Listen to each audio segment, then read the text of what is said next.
Let's move on to our next guest, who is the award-winning reporter and presenter who recently launched her very own new weekday show, Morning Edition. But off-screen, she's fought a very personal battle with breast cancer. So to coincide with Daffodil Day today, she has decided to share her story. Would you please welcome Keelin Shanley, ladies and gentlemen.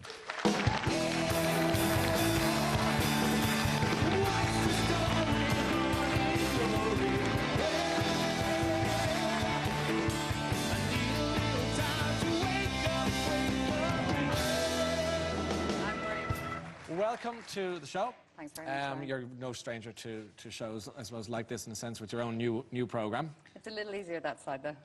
Yeah. I think. Well, the tables have, yeah, a bit of protection. How's it all going then in the mornings? So far, so good. I mean, if we'd known 8 weeks ago that it would have gone as smoothly as it has so far, yes, I think we'd all have been delighted and a lot less nervous about the whole thing. Sure. But yeah, it's worked out well. I mean, we're early days, we're finding our feet, but it's a really exciting show to work on. Early morning. Yeah, early morning. What time are you up at? I get up at 5. Yeah, that's not too bad. I think it's terrible. Yeah. I think it's very early. Do you? I do. Yeah. I wouldn't be used to it at all. No, okay. No, so what's the routine? Is it... I get up, I set the alarm for 5 every day, and I wake up at 5, and I kind of kid myself for about 20 minutes, and I check Twitter, and I check the headlines, and I check as many things as I can check before I have to get out of bed. And then you're just out of the house in about 10 minutes, I suppose. You know, you're showering everything the night before, and just make some porridge, bring it with you in the car, bring some coffee with you, and you're in work by about 6:15. So you're driving and eating porridge and drinking coffee at the same time. I drink the coffee and work, but you'll always hit one traffic light, and that's half a bowl of porridge gone.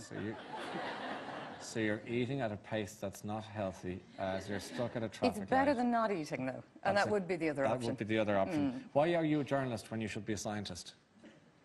Well, I studied science. I studied science in Trinity, and after I graduated, I kind of thought, well, I'll be a scientist, and I went off to Italy, and I started doing research, and I love science. I've always loved science. It's you know, and I've grown up... One of your things. Exactly, it's one of my things. Now, I have to say, when I actually got into the research of it, it's a lot of hard work.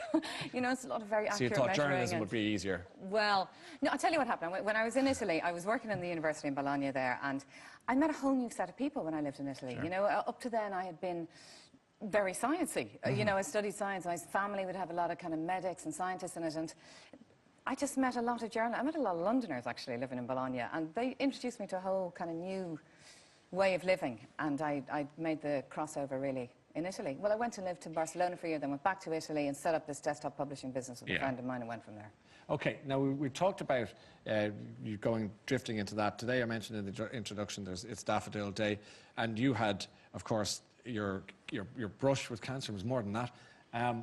Do you recall the day you found out you had that I do. It was the day of the general election, last general election, 2011, 25th of February. I remember it very well, yeah. Because I was busy, you know. I've been working on a kind of a late-night politics show, and I had been working late the night before, and I was meant to be covering the Carlow Kilkenny count, and I had this appointment that I just had to fit in Vincent's, and so yes, I very clearly remembered. I ran down here from RTE to kind of go, and I was running down going, Jesus, they better not keep me. I don't have time for this, you know. But, what was it? Was it a random appointment, or? No, you know, you find a lump and you ring the GP, and I was on to the GP about the kids, actually, and I was like, should I really check this out? And she was like, sure, why not? Yeah. And I did, and I got an appointment. In fairness, I did the whole thing through the public health system as well.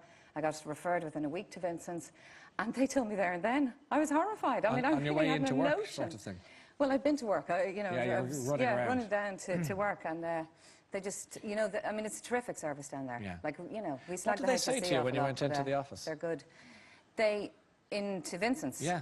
Well, they've a consultant-led triple assessment thing down there. So you do your X-ray first of all, and then the ultrasound. And it was a consultant radiologist, and she's about my age, and we both have kids similar age, and we were talking about schools and how difficult it is to get your children in. And then all of a sudden she just went, Keelin, I just have to say, I would be a little concerned about this. And I knew as soon as she said that. This is what she does. She does it all day, every day. I knew that she wasn't going to say that this was cancer if she wasn't certain that it was cancer. So it was a bit of a shock. And what did you think as that sort of sank in?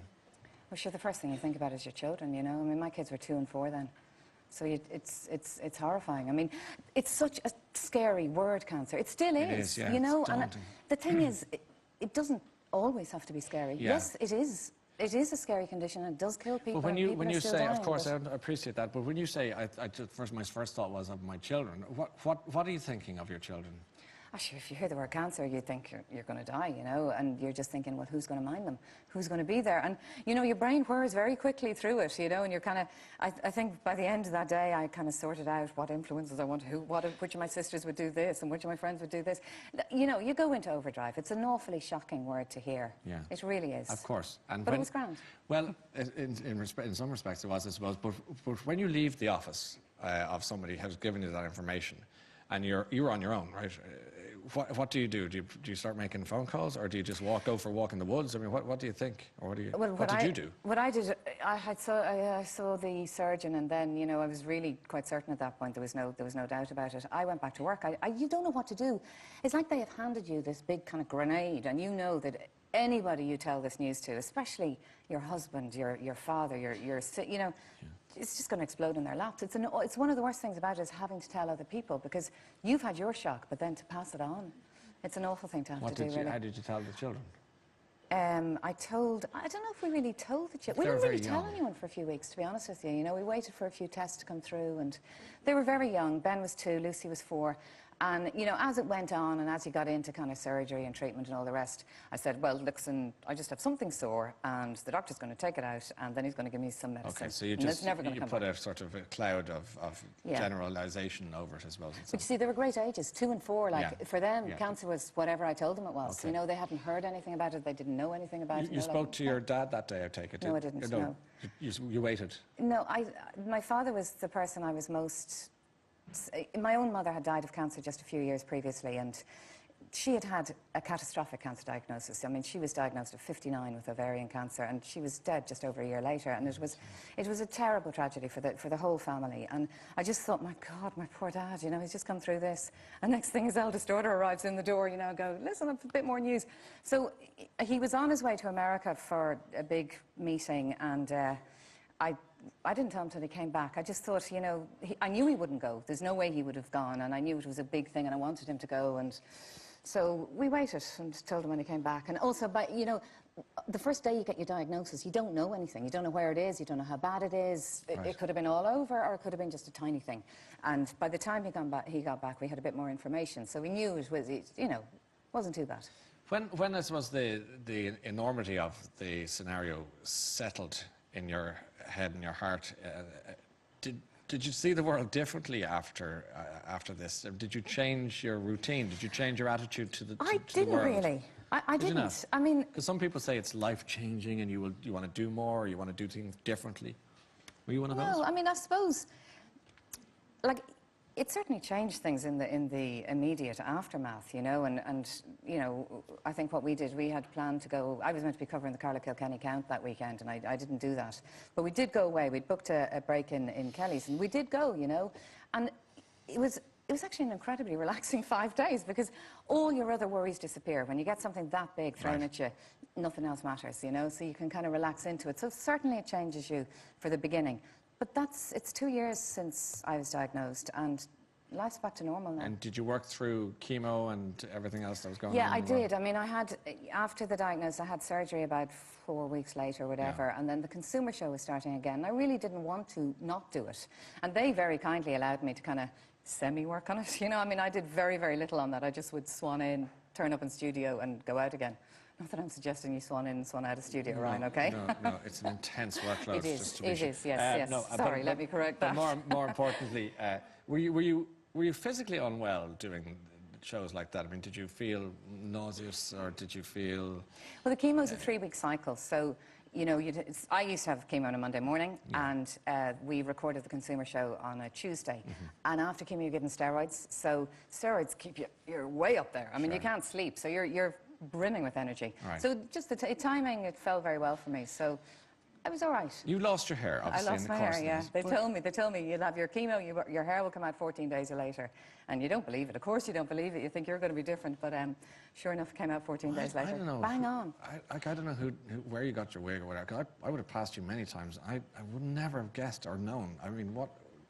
It was, yeah, no, the wigs are great these days. I got it in a place up in Kimmage, Roaches, but most importantly, my own hairdresser, in fairness to her, came out with me on her day off work. Yeah. And we went around visiting wig shops. And Did then you? she cut it and she handled it. I mean, Helga was amazing. But was that, I mean, you're saying it almost in a sense that it was fun in a peculiar sense, but was it an unpleasant experience doing such a thing? I mean, it was awful. It was awful to lose your hair. I mean, it was really shocking. And also, it was a real physical manifestation of your illness. You know, you looked sick when your hair came out. I never went out without my hair or my wig, Did you not? You know. No, I didn't. I mean, after a while you get used to it, and it's kind of like a hat, you know, like it used to sit beside the front door, and literally if the doorbell rang, you go, yeah, wig on, open the door.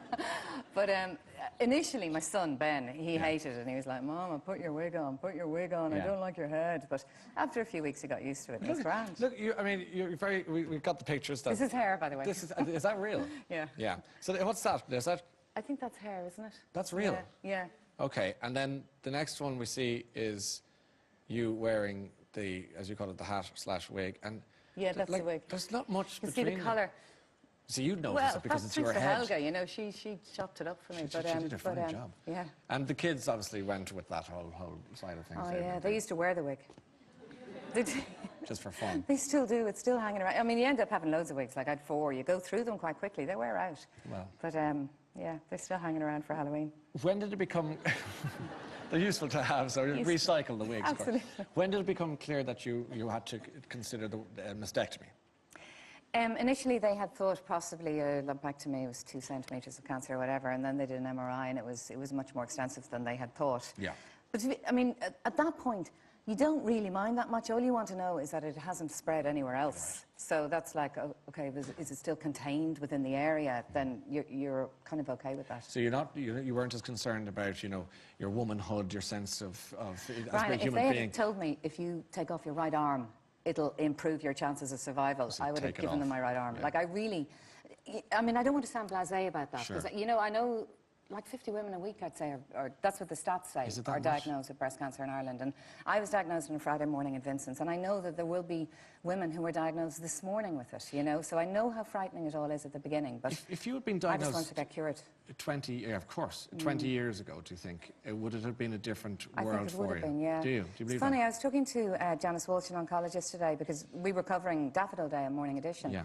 And there really have been massive leaps and bounds with certain cancers. I mean, in a way, I hit the cancer jackpot. If you're going to get a cancer, get one of the big ones. And breast cancer, it's had decades of fundraising, of research. It's massive attention given to it. So there have been breakthroughs and forward progression in terms of the treatments that are available and how you handle it and diagnostics and all the rest.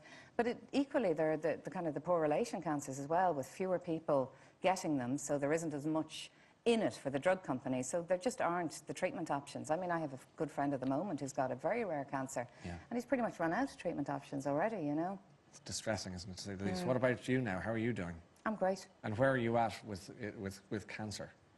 I think I'm done with it. Yeah, I would certainly hope so, you know. I mean, obviously you're left on medication, and I think with breast cancer, you know, you're always going to be monitored. You're always in and out of the hospital, and they're checking, but so far so good. It's 2 years since diagnosis now, so I would be very confident about it. Good. But look, I know that you were keen to stress the Daffodil element day, Daffodil Day element of what's happened today. We're going to mention how people can get daffodils still, and I saw them. The weather was not kind to the day awful. today. You know. Apparently they're 50% down on where they were last year, and I mean, it really is so important. Sure.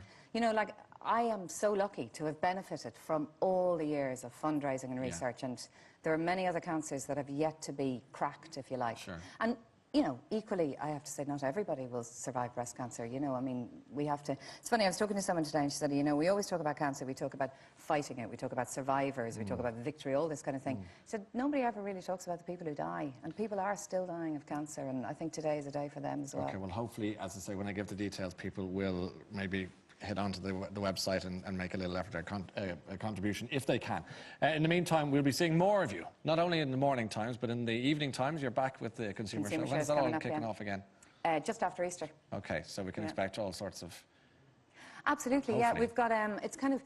I suppose when the Consumer Show came on air first, it was very much a lot of people are worried about mortgages, about insurance, about PPIs, you know, the kind of the heavier personal finance stuff. I suppose this year it's slightly different. We've got new reporters working on the programme, Tag Enright, Katrina Devereux, as well as Bill Tyson.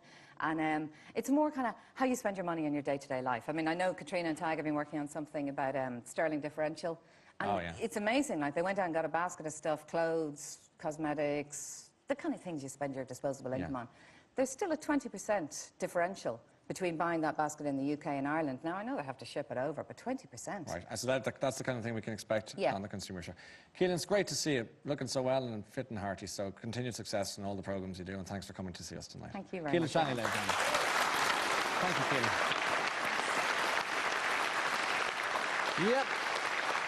You can see Keelin on RT1's Morning Edition, Monday to Friday, and as I say, she's returning with the Consumer Show next month. By the way, as we're talking about cancer, if you have any concerns about cancer, do please call the Irish Cancer Society's national helpline on free phone, 1800 200 700. It's also not too late to support Daffodil, and as we were saying, with the weather being so awful today, it would be great if you can to donate.